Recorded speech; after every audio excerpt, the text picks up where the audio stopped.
गुरु प्यारी सात संगत जी, आप सभी को राधा स्वामी जी। सात संगत जी, बाबा जी कहते हैं कि हमें किसी भी तीर्थ जगह या फिर किसी भी मंदिर द्वारों पे मत्थे टेकने की क्या ही ज़रूरत है जब सब कुछ हमारे अंदर है। वही बात है, हम अपने घर पर तो ध्यान देते नहीं हैं और फिर मंदिर मस्जिदों में जाकर मत्थे टेकने लगते हैं, वहाँ पे अपने गुनाहों की माफ़ी मांगने भी लगते हैं। और हम ये सोच भी लेते हैं कि हमने अब यहाँ पे मत्था टेक ही लिया है तो हमारे कर्म कट जाएंगे, जो कि हमने बुरे काम किए हैं वह सब ऊपर वाला माफ़ कर देगा। बल्कि साथ संगत जी, ऐसा कुछ भी नहीं होता है। कर्मों का फल तो हर किसी ने चुकाना है। जो हम कर्म करेंगे, जो बोएंगे वह ही पाएंगे। साथ संगत जी, घटना शुरू करने से पहले आप लोगों से विनती करती हूँ, संगत के इस चैनल पर नए हैं तो चैनल को सब्सक्राइब जरूर करें और फेसबुक पे देख रहे हैं तो पेज को फॉलो भी ज़रूर कर ले जी। साथ संगत जी, एक ऐसे ही हाल ही में जैसे जानते हैं सब, महाकुंभ का दौर चल रहा है। हर दूसरा बंदे से मुंह से यही निकलता है कि वह महाकुंभ में नहाकर आया है। तो ऐसे में यह घटना एक सेवादार भाई की है जो कि महाकुंभ में नहाकर डेरे में सेवा के लिए पहुंच जाता है। सात संगत जी, यह सत्संगी भाई दिल्ली का रहने वाला था। अक्सर सेवा पर जाया करता था। यह सत्संगी था और बाबा जी से इसने नामदान भी ले रखा था। तो एक बार की बात है, इसके घर पे कुछ रिश्तेदार आते हैं जो कि महाकुंभ में जाने की बात कर रहे थे। तो इनकी वाइफ इन्हें भी कहने लगती है कि जब सभी रिश्तेदार जा रहे हैं तो आप भी क्यों नहीं जाते हैं भला। तो इनके जो हस्बैंड है वो समझाते हैं। यह भाई अपनी वाइफ को समझाने लगता है कि हम सत्संगी लोग हैं, बाबा जी कहते हैं जो मिलना है अपने अंदर ही मिलना है, तो मैं महाकुंभ में जाके नहा कर क्या करूँगा। तो इन भाई की बीवी समझाती है कि कहते हैं वहाँ पर जाके नहाने से हमारे सारे पाप धुल जाएंगे, तो आप एक बार जाने में हर्ज ही क्या है। जब सब जा रहे हैं तो आप भी चले ही जाइए। इनकी वाइफ इनको काफ़ी जिद करने लगती है और जो इनके घर में रिश्तेदार थे वह भी जिद करने लगते हैं। तो सबकी जिद में आकर ये भाई पहले तो खूब मना करता है, लेकिन साथ संगत जी जब इतने लोग जिद कर रहे थे तो बात तो माननी ही पड़ती है। तो ये भाई उनकी बात मानकर अपने रिश्तेदारों के साथ निकल पड़ता है। रिश्तेदारों के साथ यह महाकुंभ में तो पहुंच जाता है, लेकिन वहां पर जाकर भी इसको कुछ अच्छा नहीं लगता है। अब महाकुंभ पहुंच ही गया था तो ये गंगा में स्नान की एक डुबकी भी लगा लेता है, लेकिन तब भी इसके मन को कुछ अच्छा नहीं लगता है। तो ये भाई भीतर ही भीतर काफ़ी परेशान था। बस यही बात सोच रहा था कि क्या ही फ़ायदा इतना दूर आने का, जब मन को शांति ही नहीं मिली। इतनी दूर आकर यहाँ पर मैंने स्नान भी कर लिया, पता नहीं फिर भी मन में वो सुख ही और शांति क्यों नहीं है, सुकून क्यों नहीं है, जो कि अक्सर डेरे में सेवा करके मिलता है। पर वह भाई कहता है चलो कोई बात नहीं, अब सबने जिद करी, जिद के कारण आ ही गया हूँ तो क्या ही कर सकते हैं। कोई नहीं, ऐसा सोचेंगे कि पानी से ही हमने स्नान कर लिया।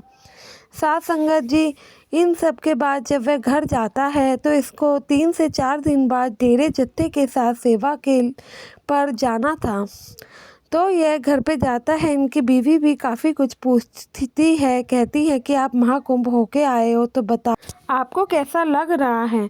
तो ये भाई कहता है कि भाग्यवान, कैसा ही लगेगा, जैसे कि अपने घर में लगता था वैसा ही लगेगा। वहाँ जाके कुछ मेरे को नया एहसास नहीं हुआ जो मैं आपको बता सकूं।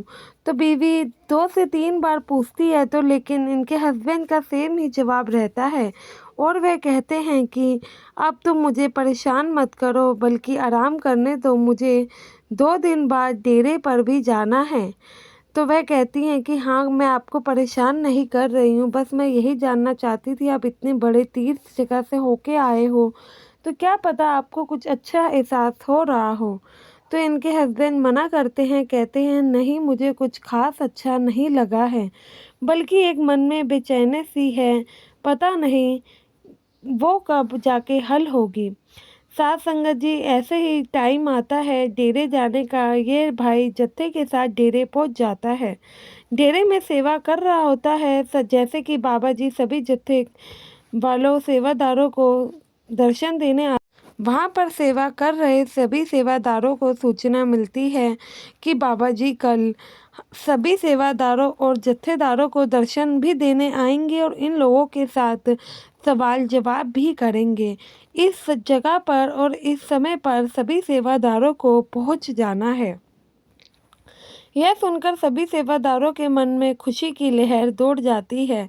सभी शाम को जब सेवा से फ्री होते हैं तो आपस में डिसाइड कर रहे होते हैं कि बाबा जी तो हमसे सवाल जवाब करेंगे, तो मैं तो बाबा जी से ये पूछूंगा। और दूसरा सेवादार भी कहता है कि मैं भी बाबा जी से अपने बारे में यह पूछ लूँगा।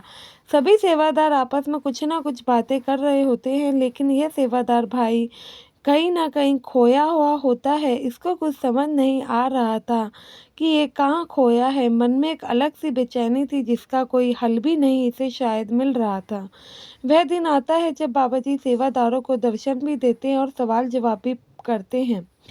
दूसरे या तीसरे नंबर पर बाबा जी सेवादार से सवाल करते हैं, कहते हैं कि भाई तुम इतने परेशान क्यों हो, तुम्हारे चेहरे से एकदम थकावट झलक रही है। तो ये सेवादार भाई कहता है कि हाँ बाबा जी, मैं 2 दिन पहले महाकुंभ होके आया हूँ, तो शायद वहीं की थकावट दिख रही होगी। तो बाबा जी इस भाई से पूछ ही लेते हैं, अच्छा बेटा आप महाकुंभ गए थे, वहाँ जाकर आपको क्या एहसास हुआ, क्या कुछ अलग अनुभव हुआ? तो ये भाई बताता है कि बाबा जी मैं वहाँ तो गया था, लेकिन मेरे को वहाँ कुछ अलग अनुभव नहीं हुआ, ना ही अलग एहसास हुआ। मैं तो बस सबकी जिद के कारण चले गया था, लेकिन जब से वहाँ से आया हूँ कि मन में एक अलग सी बेचैनी है जिसको मैं समझ ही नहीं पा रहा हूँ। तो बाबा जी कहते हैं कि बेटा आप हम ऐसी जगह पे क्यों जाते हैं जहाँ पर जाने के लिए हमारा मन गवाही ही ना दे। जिन जगहों को चीज़ों को हम नहीं मानते वह चीज़ हमें करनी भी नहीं चाहिए। तो वह पूछता है सेवादार भाई बाबा जी से, बाबा जी सब महाकुंभ के बारे में इतनी बातें कर रहे हैं, कह रहे हैं इसमें नहाने से जीवन भर के पाप धुल जाएंगे, क्या ये सच बात है? मेरे घर में भी यह चर्चा बहुत फैली हुई है। तो बाबा जी कहते हैं कि बेटा अगर ऐसे होने लगता तो सबसे पहले तो पाप उन मछलियों के धुलने थे ना, उन जीवों के धुलने थे जो कि उस पानी में ही रहते हैं। सबसे पहले तो मुक्ति उन्हें मिलनी थी ना। साथ संगत जी फिर बाबा जी समझाते हैं कि बेटा ये सब दुनियावी बातें हैं, ऐसा करने से कुछ भी नहीं होता है, कुछ भी हम हासिल नहीं करते हैं। अगर हमें परमात्मा चाहिए तो हमें उनकी भक्ति करनी चाहिए और हमें अपने मालिक को अपने अंदर से पाना है। हमारा मन ही मंदिर है। हम क्या बाहर जाके माथे टेकने लगते हैं और ऐसी तीर्थ जगहों पर जाकर भी कुछ ना कुछ मांगने लगते हैं। मैं तो बल्कि आप लोगों को सत्संग आने के लिए भी नहीं कभी कहता हूँ। जो है अपने अंदर है, अपने घर बैठ के भी आप देख सकते हैं। तो वह सेवादार भाई बाबा जी से माफ़ी मांगने लगता है, कहता है बाबा जी मुझे माफ़ कर दो। तो बाबा जी कहते हैं कि पुत्र तू इतना माफ़ी क्यों मांग रहा है? तूने भला कौन सा कोई गलती करी है? तू भी लोगों की तरह ही तो वहाँ पर अच्छा सोच के गया होगा ना। इसमें बुरी बात कोई भी नहीं है।